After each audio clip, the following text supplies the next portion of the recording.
Since leaving Korean waters, the Nopats have been conducting a number of trade missions for Oz. Once again on the command bridge, the telegraph machine begins to receive a message. We will receive 5 containers. Get them to Koru. Just over 24 hours later, the Nopat crew are yet again conducting another trade, but this time with a Russian cargo ship. 5 containers are craned onto the copperfield. Their destination? French Guiana. The manifest states that the containers are filled with Sensico GMO pineapples, which have a stable shelf life of up to 24 months. Kevin thought this was pretty sus. Why would the Russians need Nopats to move fruit? Yet, when the containers landed on deck, they made a very distinctive clanging sound. French Guiana was easily one of the most dangerous places on Earth, but regardless, 3 weeks later, they were there, unloading and moving the cargo by rail. The blackout of 2040 tipped the world upside down, and while everyone speaks about the internet dropping off, it was the military implications that really stirred things up. By having no spy satellites or feasible ways to keep an eye on each other, the superpowers were growing paranoid and placing huge importance on getting hardware back up in the sky. The Americans had lost the Cape Canaveral Space Force Station in Florida due to the rising sea levels, and rumours were starting to float around about them turning to the old EU launch site in Koru. They would use this site to launch their equipment into space. However, Russia had obviously caught wind of these rumours too, and had been encouraging uprisings against the American presence in French Guiana. Specialist Maria Falk, a former combat medic, said sparking unrest is sort of Russia's specialty, and to be fair, it doesn't take much to get this place riled up. Kevin could see by the look on her face and the concern in her voice that she was obviously a bit worried about what was to come. A week later, Kevin and the Nopats arrived in Koru. There, they were to hand off the cargo to the local militia. On arrival, Kevin noticed that all of them were heavily armed with Russian weapons.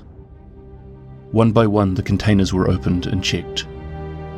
Kevin began to laugh, as on opening the first cargo doors revealed that they were in fact pineapples. However, after clearing these aside, the true intention of this delivery was made known. The container was packed to the brim with Volkov multi-munition launchers, Russian rocket launchers. But before anyone could say a word, the sound of gunfire began to echo around them, and American troops started flooding into the area. While trying to duck for cover, Kevin was struck by a bullet, causing him to immediately pass out.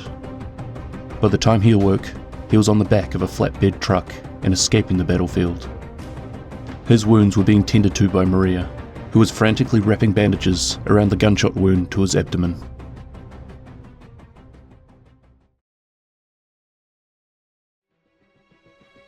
While fleeing the war zone, Kevin ended up on board a ship that was heading toward Russia's oil station on Antarctica.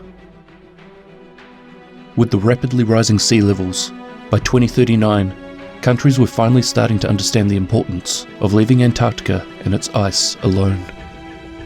Everyone except the Russians, who, in secret, were violating the international treaty that was protecting the ice continent from drilling. Eventually, over time, the remote science facility, located at Queen Maudland, quietly became a refining operation, responsible for up to 4,000 barrels of crude oil daily. It was here that Nopats from across the globe would visit this area to refuel. However, recently, things were beginning to change. As the fight for control and dominance between Russia and America continued to grow, the superpowers were looking for ways in which to bolster their influence. And now, the oil was being cut off to the Nopats. The only way now to get it from this facility is to swear allegiance to Russia. This was a price that Oz is unwilling to pay. Now stranded on the continent with nothing much to do, Kevin stumbles across another Nopat specialist, this one by the name of Konstantin Angel, whose own vessel has been stuck here for 3 weeks. Angel states that this is practically a hostage situation, and that ultimately, war is coming. It's only a matter of time until America comes for this place. As more time passes, more and more Nopat vessels are winding up stranded here, debating the offer of fuel for fealty. The cold and isolation is crippling, and many take the bargain. Witness to this, Angel comments on how short-sighted this is, that no-pats shouldn't be choosing sides. He says to think of Poland in World War I. Their country hadn't been on the map for 150 years. The Polish Legion did whatever for whomever to make sure that when the dust settled, they still had a country. Sometimes war is the only way home. Cavan begins to recognise this rallying call to arms. It's something that Oz has been saying for a long time, and it ultimately works to keep his no-pats intact and on mission. Suddenly, loud foghorns sound, and on the horizon, a large American destroyer can be seen making its way towards the facility.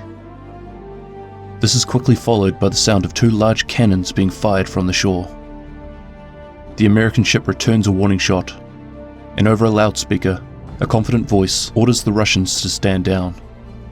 The flag the ship is flying is the no-pat emblem. Later, Cavan would find out that Oz had sent his most trusted captain to rescue the stranded no-pats before they succumbed to the Russian demands. Cavan made his way aboard the ship along with the other refugees. In his head echoed what Angel had said, and all he could hear was those words being repeated over and over again. There was a fight coming, and it was something he wanted no part in. Yet there he was, stranded aboard a warship. Maybe Oz is right, and war is the only way home.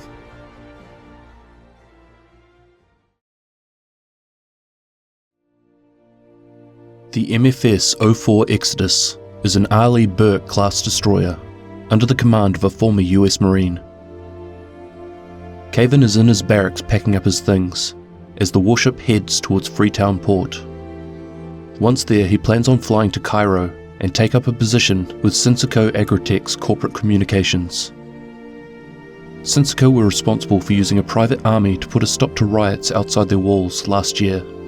They're also the ones who provided containers of pineapples that made a clang sound.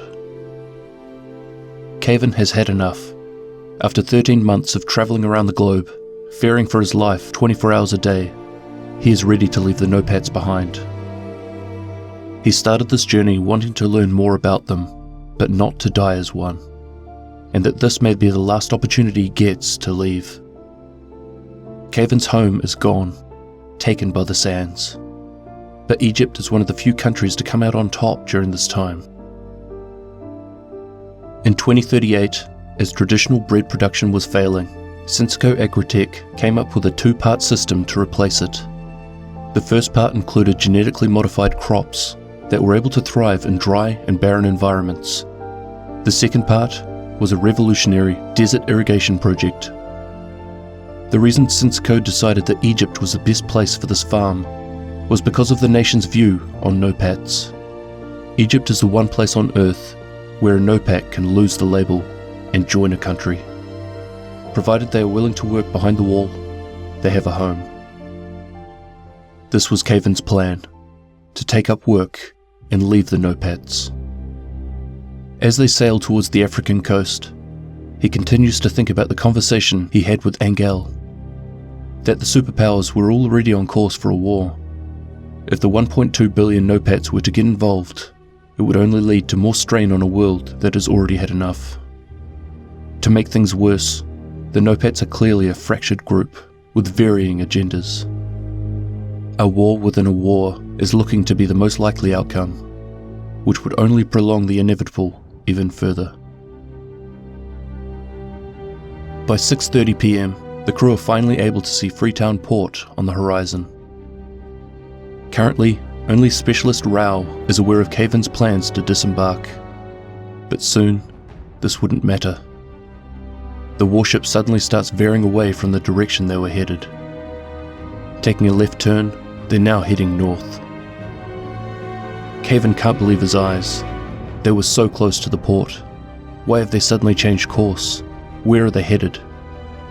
He rushes to the bridge to find answers. When he gets there, he sees a familiar sight.